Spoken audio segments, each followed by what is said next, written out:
আমি তোমার ঠোঁটে কিস করব। কথাটা শুনে আমি রীতিমতো চেয়ারে বসে থেকে থতমত খেয়ে পড়ে যাই। কথাটা আমার এখনো হজম হয়নি। এই মুহূর্তে রাত্রি বই পড়তে পড়তে কথাটা বলল। আমি নিজেকে সামলে উঠে চেয়ারে বসে রাত্রির দিকে ঘুরে অবাক দৃষ্টিতে তাকাই। কি বললি তুই? তুমি শুনতে পাওনি? না, আবার বল। আমি বললাম, আমি তোমার ঠোঁটে কিস করব। এসব বাজে কথা কোথা থেকে শিখেছিস বলতো?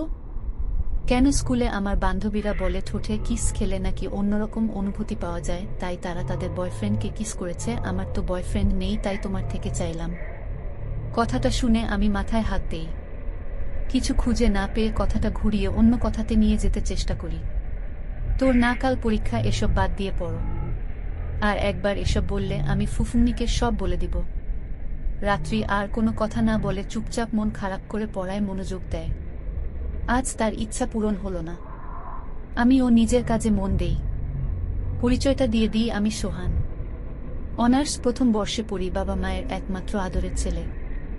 আর যার সাথে কথা বলছিলাম সে রাত্রি আমার ফুফাতো বোন। ক্লাস 1-0 পড়ে, কিন্তু বয়সে বড় হলেও বুদ্ধিতে একদম ছোটই আছে। জাগিয়ে গল্পে ফেরা যাক। রাতের খাবার খেয়ে দিয়ে শুয়ে ফোন টিপছিলাম, এমন সময় আবার রাত্রি ঘরে আসলো। আমি ফোন ছেড়ে উঠে বসলাম। রাত্রি এসে আমার পাশে বসে আমার দিকে ড্যাব ড্যাব করে তাকিয়ে থেকে আবার উঠে চলে গেল। আমি বোকার মতো চেয়ে থাকলাম শুধু। এটা কি হলো? নিজেই নিজেকে প্রশ্ন করলাম, কিন্তু কোনো উত্তর পেলাম না। আর মাথা না ঘামিয়ে চুপচাপ শুয়ে ঘুমিয়ে পড়লাম। সকালে ঘুম থেকে উঠে খেয়ে দেয়ে রাত্রিকে তার স্কুলে নামিয়ে দিয়ে আমি কলেজে চলে গেলাম। রাত্রি ক্লাসে ঢুকতেই নীলা ওর দিকে আসে। কিরে, একা এলি? না, ভাইয়া দিয়ে গিয়েছে। জানিস আজ ও আমার বয়ফ্রেন্ডকে কিস করেছি। কেমনে করলি? সবাই যেভাবে করে। আমি তো পারি না। একটা বয়ফ্রেন্ড জোগাড় কর, তাইলেই পারবি। ধুর, ওসব প্রেম আমি করতে পারবো না। তাহলে কি করবি? ভাইয়াকে কিস করব। সোহান, ভাইয়াকে কিস করবি? হ্যাঁ। উনি যা রাগী মানুষ, সাবধানে থাকিস। প্রচুর ভয় করে আমার, কিন্তু আমি কিস করেই ছাড়বো, দেখিস তোকে এসে বলবো। আচ্ছা বলিস। অন্যদিকে ক্যাম্পাসে বসে রনির সাথে আড্ডা দিচ্ছি, এমন সময় রাহা এসে আমার পাশে বসে নেকা কান্না জুড়ে দিল। আমি আর রনি অবাক হয়ে রাহাকে থামালাম। কিরে, কান্না কর স্কিল্লায়? আমার 3-7 নাম্বার বয়ফ্রেন্ড আমারে ছ্যাঁকা দিয়ে চলে গেছে। রাহার কথা শুনে বেচারা রনি তো জ্ঞান হারিয়ে বসে আছে। মাঝখানে আমি এখন কাকে সামলাবো? কোনো মতে রাহাকে শান্ত করিয়ে একটু পানি এনে রনির মুখে মারতেই রনি লাফিয়ে উঠে একটু আশেপাশে তাকিয়ে রাহার পা ধরে সালাম করে নেয়। কুত্তা, আমারে সালাম কেন করলি? আমারে মাফ কইরা দে মা, আমি তোরে চিনবার পারি নাই। কেন? তুই যত নাম্বার বয়ফ্রেন্ড বানাইছস আমি অত নাম্বার অঙ্কেও পাই নাই। তবে রে দাঁড়া তুই। রনিরে তাড়া করলো রাহা, আমি চুপচাপ বসে হাসছি। এমন সময় রনি ঘুরে ফিরে আমার দিকে দৌড়ে আসে, পিছে রাহাও থাকে। রাহা দৌড়াতে দৌড়াতে আমার কাছে আসতেই হোঁচট খেয়ে আমার গায়ের উপর পড়ে যায়। রাহা আমার চোখের দিকে তাকিয়ে আছে, আমিও রাহার দিকে তাকিয়ে আছি, রাহাও অপলক দৃষ্টিতে আমার দিকে তাকিয়ে আছে।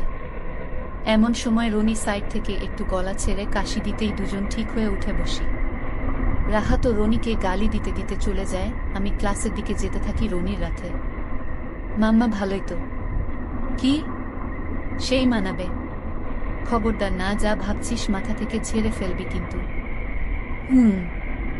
কলেজ শেষ করে বাসায় এসে টিভি দেখছিলাম, এমন সময় দেখি আম্মুর সাথে রাত্রি এলো।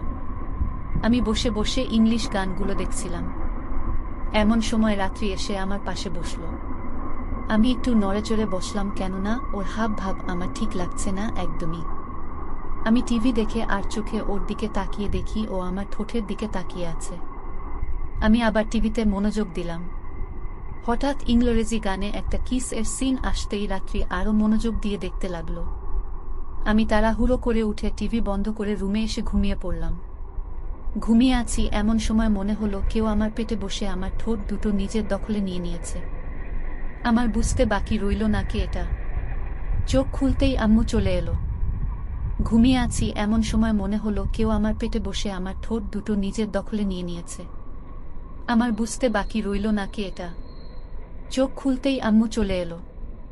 ভাগ্যিস আম্মু আসার একটু আগে রাত্রি আমায় ছেড়ে দেয়, নয়তো অবস্থা খারাপ হয়ে যেত। কিরে, তোর ঘুম হয়নি কেন? কি হয়েছে? এক জায়গায় যেতে হবে তো। আমি যাব না। আমি রাত্রি, তোর আব্বু সবাই যাচ্ছি, তুই বাসায় বসে কি করবি? যাবেটা কোথায়? তোর ফুফুমির বাসায়, মানে রাত্রির আম্মুর ওখানে। আমি কথাটা শুনে একটু খুশি হলাম, কেননা আমি ভাবলাম হয়তো আম্মু রাত্রিকে রেখে আসতে যাচ্ছে। কেননা আজকে যা করছে, ভবিষ্যতে কি করবে উপর আলাই ভালো জানে। এর চেয়ে ভালো রেখে আসুক, তবে মন খারাপ হবে, কেননা পিচ্চিটা একদমই পিচ্চি, আমার অনেক খোঁজ নেয়। তাই খুশি হয়েও আবার মন খারাপ করে ফেললাম।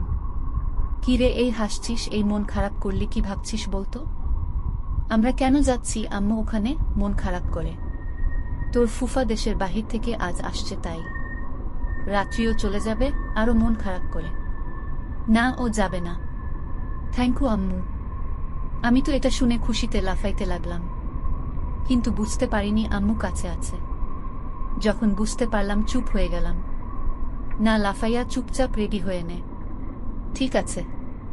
আম্মু আর রাত্রি চলে গেল। আমি গিয়ে তৈরি হয়ে গেলাম, কিন্তু বুঝতে পারলাম না হঠাৎ কি এমন হলো যে রাত্রির প্রতি এত মায়া চলে এলো। এসব বাদ দিয়ে রাত্রির রুমের দিকে যেতেই রাত্রিকে দেখে চোখ বন্ধ করে ফেললাম, কেননা রাত্রি ব্লাউজ আর পেটিকোট পরে হাতে শাড়ি নিয়ে বসে আছে। একই ভাইয়া, চোখ বন্ধ করে আছো কেন? ওর কথা শুনে পুরাই শকর পিচ্চি বলে কি এমনভাবে বলছে, যেন এমনভাবে বসে আছে আমি দেখছি তাতে ওর কিছু হয়নি। তুই কি পাগল? কেন? একটা ছেলে তোকে এইভাবে দেখলো আর তোর কিচ্ছু হলো না? মুখ অন্যদিকে ঘুরিয়ে। বাহিরের ছেলে দেখেছে নাকি? তুমি তো আমার ভাইয়া, নইলে কি এমনভাবে থাকতাম নাকি? তাই বলে এমনভাবে থাকবি? মাথায় বুদ্ধি কবে হবে তোর? এত কথা না বলে বলো, শাড়ি পরাতে পারো নাকি? হ্যাঁ পারি। কি হয়েছে? আমারে পরায় দাও। কি হ? ভাইয়া প্লিজ, আমি পারি না। আন্টিও কোথায় যেন গেছে, তাড়াতাড়ি দাও না। কি মুশকিল? একটু ভেবে তারপর চোখে গামছা বেঁধে রাত্রির নীল শাড়িটা পরাতে লাগলাম। যখন শাড়ি পরাতে রাত্রির লাগছিল, রাত্রি আমার ছোঁয়া পেয়ে কেঁপে কেঁপে উঠছিল। অনেক কষ্টে চোখে না দেখে শাড়ি পরিয়ে দিলাম। রাত্রি খুশি হয়ে আমার গালে একটা চুমু দিল, মিষ্টি ভাইয়া বলে। আমি বের হয়ে গেলাম। সবাই বের হব এমন সময় রাত্রি আসলো। আমি তাকিয়ে একদম হা হয়ে আছি, একদম পিচ্চি পরীর মতো লাগছে। ডাগর ডাগর চোখে, গাঢ় কাজল ঠোঁটে, হালকা লাল লিপস্টিক, কানে ঝুমকো, হাতে কাচের চুড়ি, নীল শাড়ি, সব মিলিয়ে সত্যি অপরূপ লাগছিল। নিজেকে ঠিক করে চললাম ফুফুন্নির বাসায়। সেখান থেকে বেরিয়ে পরের দিন সেখান থেকেই কলেজে গেলাম, কেননা সবাই সেখানেই। ক্যাম্পাসে যেতেই দেখি রাহা বসে আছে একা। কিরে ছ্যাঁকাখোর, একা বসে কি করিস? বিড়ি আছে? তোর কি মনে হয় আমি বিড়িখোর? তো তোর কি মনে হয় আমি ছ্যাঁকাখোর? শালি কথা ধরিস কেন এত? তোর কি কর্ম? আচ্ছা বাদ দে, রনি কই? হেতে নাকি আজ আসতে পারবো না?